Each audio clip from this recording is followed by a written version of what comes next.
Okay, so ito, bali ngayon meron tayong bagong software na na-develop natin. So ito is maganda siya para sa mga nagsisimula pa lang sa business, yung mga nahihirapan i-track yung kanilang mga records, mga sales nila, mga expenses, and inventory.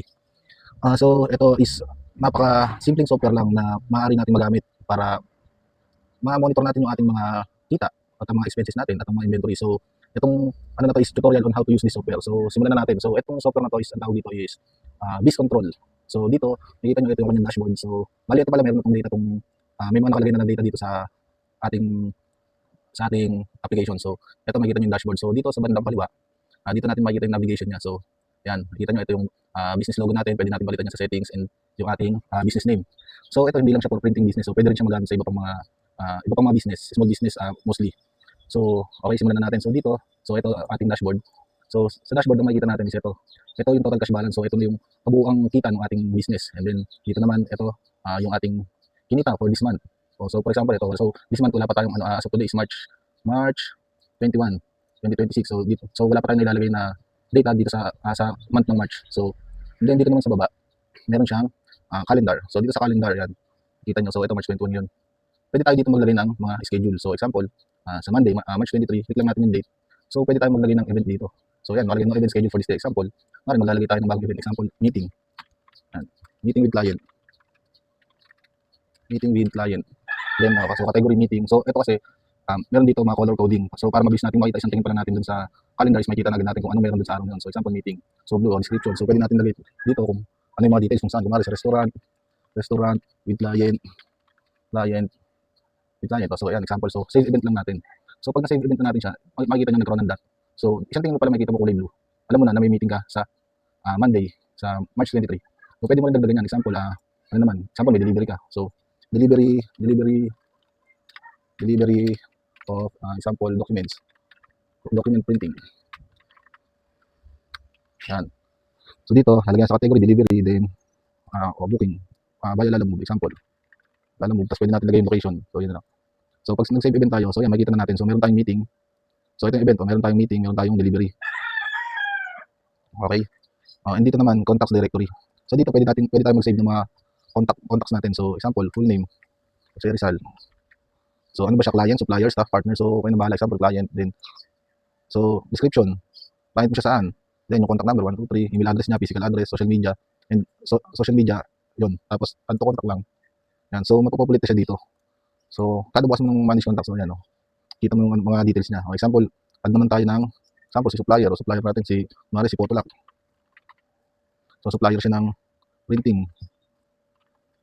Then yung contact number, email address, physical address, then kung may social media link siya, then add contact. So ayan, makikita natin dito.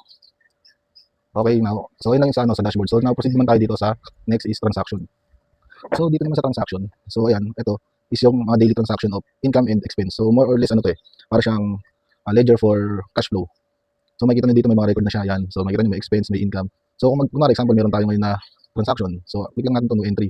So mamimili tayo kung income siya or expense.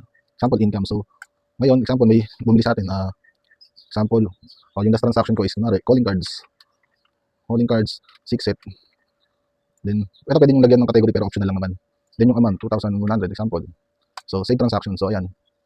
Ngayon kung kunwari may nakalitaan kayong na may record, pwede niyo naman ibalik sa date. Example, nung nakaraan Monday, bumili ko so expense, bumili ko na sample printed. Then category bahala na kayo. So ang halaga nun is 3,000. So record transaction. So ayun na siya. And then automatic ma-update 'yung nasa dashboard natin. So yan, so mas malaking ginastos ko ngayong month kaysa sa sales ko. Yan, automatic ma-update 'yan. Ngayon dito sa transaction na yan. So pwede mo rin kung may hinahanap kayong transaction, kumari pwede mo hanapin dito, magbenta niyo sa rep magnet. So ayan natin benta natin sa rep magnet, then calling card. So ayan natin benta natin sa calling card. And then pwede niyo rin i-sort ng by date. Example, gusto niyo yung date ng listing.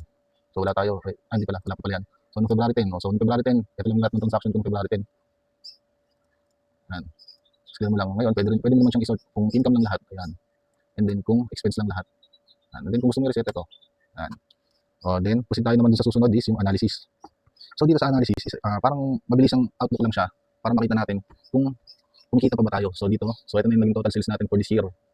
Then total expenses for this year and our total profit. So dito meron siyang bar graph para nakita natin yung sales versus expense natin for each month. And then ito yung monthly breakdown. So January, Nag-sales ako ng 13,563, then expense ako ng 5,859, nag-profit ako ng 7,704. So ayan. So ito may grand total din. And then dito naman, fixed cost coverage. So ito is parang goal lang siya. So kunwari sa isang buwan, ang goal natin is 20,000. So ayan, since negative 900 pa lang ang current net profit natin ngayong buwan, so may 11 days pang natitira, and ang daily profit goal natin kailangan 1,900 tayo para ma-break even natin yung fixed cost natin, fixed cost coverage. Or pwedeng kahit hindi break even. So kung may target ka lang na sales, ito yan, may target ka na na income pala, na income. So pwede mo siyang i-set dun sa settings. So nandito siya sa settings. Ito siya. And then kung gusto mo siyang i-print, meron dito print in full report. So ayan. Nakikita natin dito, ayan. Kung gusto mo i-print yung analysis. Ayan siya. Okay. And then may proceed tayo dito sa quotation tool. Dito naman sa quotation tool is pwede tayo mag-generate ng quotation. So ito, lalagay lang natin company name, kunwari Jose Rizal. Yan, si company name or customer, contact number niya, then email address or business address, business or address niya. Then pwede natin tayo maglagay dito ng description. Example, ref magnet. Ilang pieces ba kailangan niya? 100. Magkano price ng isang ref magnet? Example, 20. So add item natin siya. So ayan yung una niya, 20. And then meron pa kunwari siya na keychain. So ilang pieces? Sabihin natin 200. Ang price nun is 15. Price nun is 15. So yan, add item. So add ka lang ng add. Yung makikita mo grand total. Ngayon, pwede mo siyang i-generate as PDF. So, generate PDF lang. So, makikita nyo dito, yan. Nagkaroon siya ng automatic na quotation. So, quotation, date, March 21, quote number, ito, auto-generated to. Then, ito naman, itong logo at itong mga details nyo is, ano siya, nababago naman siya dun sa settings. Then, ito yung in-input natin kanina, Bill Jose Rizal, yung address niya, contact email. So, ayan yung order niya. So, grand total niya is 5,000. Then, dito, terms and condition, meron din. So, ayan, pwede nyo rin palitan to sa settings. And then, dito, ayan, pwede nyo ilagay yung ano nyo, pangalan nyo. And then, pwede kayo mag-upload ng digital signature nyo. Okay? Tapos ngayon, dito naman tayo sa product builder. Ito naman sa product builder is, pwede kayong gumawa ng mga product nyo. So, ito palang product builder is based ito dun sa mga, ano natin, sa mga materials. So, ito, build new product. So, pwede tayo mag-upload dito ng mga photos. Sample, hanap tayo ng photos ng, iba yung mga product photos natin. Wala tayong mga product photos. So, hanap tayo ng mga example. Example lang naman ito eh. Example, ito, mga produkto. Teka lang. Wait lang ha.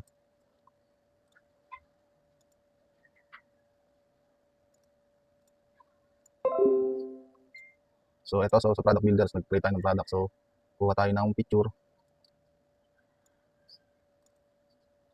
Hindi. Ito, example na lang. Kunwari, may sticker. Pwede tayo maglagay. Example, yan. Product name, kunwari, sticker. So, magkano natin binibenta yung sticker. For example is, per A4 tayo. So, yung benta sa sticker per A4 is 70. So, bala na kung ilang piraso yun. Tapos, other cost. So, syempre, i-add natin yung mga, example, labor, yung utilities, etc. So, sa akin, example, ang costing ko per isang sticker, sabihin natin 5. Then, dito, choose ko yung material. So, hindi ko pa kasi nalalagay yung mga materials. Example, vinyl sticker. So, isang piraso lang ang kailangan natin. So, ayan. So, may costing ako na 13.75. So, total production cost is 18.75. Then, same product. So, dito makikita natin. Ito yung sticker natin. Ayan. Ito yung picture pala ng ating sticker. Yung product natin. Then, total cost niya is 18.75 yung production. So, ang SRP ko is 70 pesos. So, may profit margin ko na 73.2. So, ayan. So, that's all sa product builder. So, yung sa product builder, example, sa ref magnet, kagaya nito. So, ang ref magnet is, makikita natin. So, sa ref magnet, selling price is 15. Mag-other cost ako ng 3. Then, ito yung mga gamit ko. So, ito makikita nyo 0.1 pieces kasi per A4 is 10 yung nagagawa na magnet. So, kaya 0.1 lang ang kada piraso ng ref magnet. So, ang production cost ko para sa isang pirasong ref magnet is 7.975. So, kung bibenta ko siya ng 15 pesos or 20 pesos, kung 15 pesos, 46.8 yung profit margin ko. Pero kung nari, kung bibenta ko siya ng 20, yan, 60.1 ang aking profit margin. So, ito pala, pwede mo, ito yung edit. Ito naman yung delete. So, pwede natin delete to. Yan. Okay mo lang, tapos ma-delete na siya. So, yun. So, dito naman tayo sa inventory. So, sa inventory is dalawang set siya. So, yung mga raw materials natin and then general supplies. Ito yung mga pang-packaging natin. Yan. So, dito, makikita nyo, pwede tayo mag-add ng item. Example, mag-add tayo ng item na, example, photo paper. Photo paper. So, kung anong brand, kumari, craft. So, raw materials natin siya. And then, yung unit niya, so, nabibili siya per pack. Pieces per unit, ilang piraso? 20 per unit. So, initial stock natin, kung ilan yung bibili natin? Dalawa. Then, low stock alert, ibig sabihin, pag mas mababa na siya dito, magkakaroon siya ng color coding. Then, magkano yung, kumari, 100. Then, save item lang natin. So, ito na siya. Photo paper, 20 pieces per pack. So, bumili ko ng dalawa. So, may total 40 pieces. 100. So, total value niya is 200. Yan, pwede rin natin i-edit dito kung nagkamali tayo ng price 150. Yan, save lang ulit natin, 150. Yan. Tapos pwede rin dito, auto-add ka na lang. So mag-a-add ako ng dalawa. Yan. Then pag kukuha ka, may project ka, kailangan ng dalawang pack, subtract stock lang, dalawa. So ayun na lang natitira sa inventory mo. Ganun din doon sa general supplies, parehas lang siya. Then pwede mo search dito kung ano yung nahanap mo na stock. Kulang photo paper, laminating film. Lagyan mo lang yung keywords. Then categories, kung materials na gusto mo makita. General supplies. Yan. Stock levels. So yung mga low stock, pwede mo click to. Yan, lalabas low stock lang. Good stock lang. Yung goods pa yung ano. Okay, and then dito naman sa settings. So ito, general settings, dito mo lang naman papalitan yung ito, business name mo, yung logo, address, PIN number, phone. Itong mga to is lalabas to dun sa dashboard, ay sa ano mo, dito sa control panel mo, tsaka dun sa quotation mo. And then, so ito sa quotation details naman. So ayan, pwede ka maglagay dito ng mga terms and condition mo. Then name mo, dun sa baba, and then ito yung signature, pwede mag-upload ng digital signature mo. Then kung ayaw mo yung signature, click mo ito para ma-remove. Tapos ito naman yung sa financial, yung target mo. Monthly fixed cost example. So ayan, pwede mo i-set siya. And then ito naman, kung gusto mong i-backup tong buong data mo, ito lang, backup lang. So sa pag-backup, click mo lang itong backup, and then doon mapupunta sa download yung binackup mo. Then example, gusto mong ilipat ng computer, i-backup mo lang siya, then i-restore mo siya dun sa bagong mong computer para ma-update yung bagong computer. So restore lang, then hahanapin mo lang is yung JSON file na yung sa ating backup. So example, ito. So ayan. Yan yung magiging itsura ng backup natin. Click mo lang yan, open. Then okay. So ayan, di ba nawala na yung mga kanina kasi binackup ulit sa yung default niya. And then ito year end. So bago matapos yung taon, pwede mong i-generate yung annual report ng yung business para makapagsimula ka ulit ng panibago. Then ito naman, example, gusto mong linisin itong itong biz control mo. So wipe all data mo lang ngayon. So okay. Ayan. So na-wipe out na, wala na siyang laman. Example, accident mo lang na-wipe out. I-restore mo lang yung binackup mo na restore mo lang yung binackup mo na file. Example, ito yung sa akin pinaka-latest ko. So ayan. So yun, ito session management ng logout. So yun, ito. Sana makatulong to sa mga small business owner. Thank you.